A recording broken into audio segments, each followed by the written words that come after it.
પહેલાના જમાનામાં કેવું હતું કે પેશન્ટ અમારી પાસે આવે, અમે ડાયગ્નોસ કરીએ, અમે જે પણ ટ્રીટમેન્ટ લખીએ અથવા તો જે પણ પ્રોસિજર માટેની સલાહ આપતા હોઈએ કે પેશન્ટ કે બરોબર છે સાહેબ, વાંધો નથી. હવે સિનેરિયો બદલાઈ ગયો છે.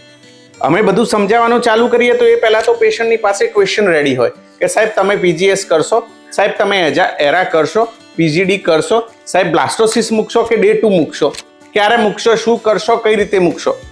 અમને બધી જ ખબર હોય છે. અમે અમારી રીતે પેશન્ટનું જે પણ સારામાં સારું કરવાનું હોય એ જ કરતા હોઈએ છીએ.